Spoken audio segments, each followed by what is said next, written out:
Hello guys, ngayon magluluto tayo ng KIKIAM meatballs. Tapos ito, parang tofu siya guys. So, hindi ko talaga alam kung ano exactly tawag dito. So, ayan, pero marami dito. Makikita nyo siya sa palengke. So, ang gagawin ko ngayon guys is igisa lang natin sila, pagsama-samahin natin sila. So, i-slice muna natin guys.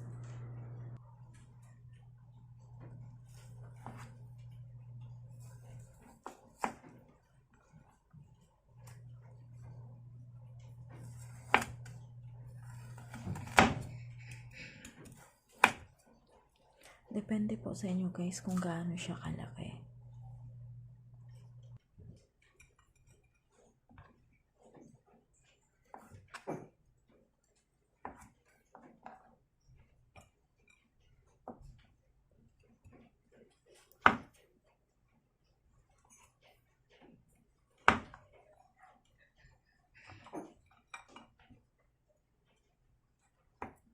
Matigas siya guys kasi naka-frozen siya, hindi pa masyadong naano yung yellow.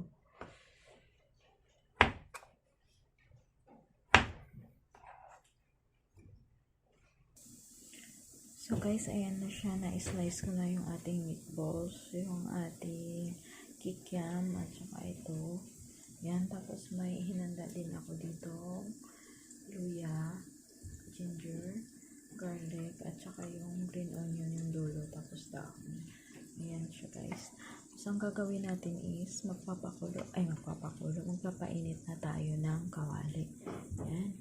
Ayan na siya guys. Since mainit na yung ating kawali, lagyan na natin ng langis. Ayan, cooking oil.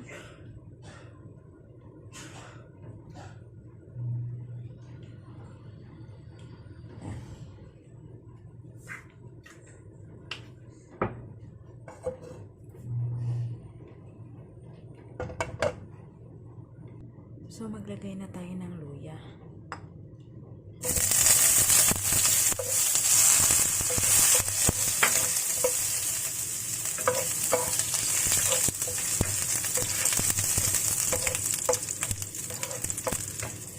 Sunod natin yung ating bawang.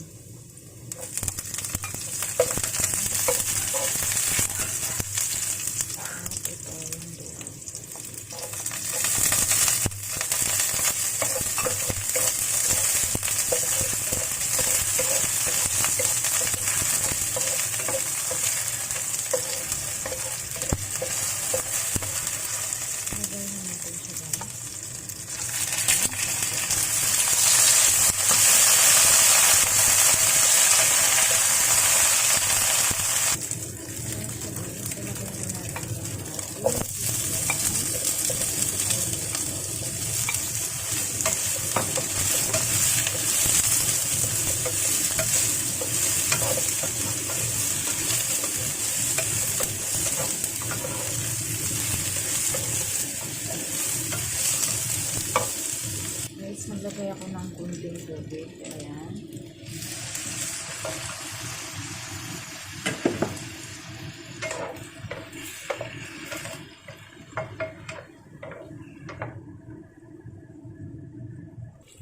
Ayan na siya guys. Ano na yung tubig na nilagay kanina. So ngayon maglalagay ako na ito yung ginawa ko kanina guys. Tubig, mainit na tubig. Tapos cornstarch. Tapos, sugar, oyster sauce, at saka light sauce. Ayan. Ilagay na natin.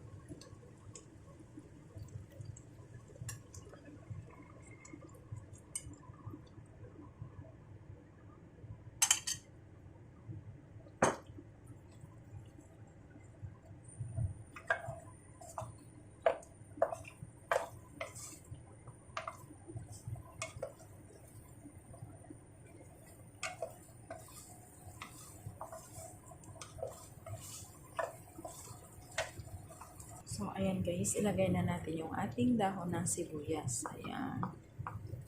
Ang pinali na yan.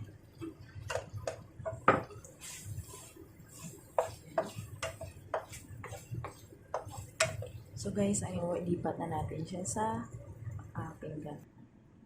So guys, ayan na siya guys. Ganun lang siya kadali. At kayo na yung mag-estimate guys kung kayo na yung bahala kung yung lasa, yung alat. Ayan.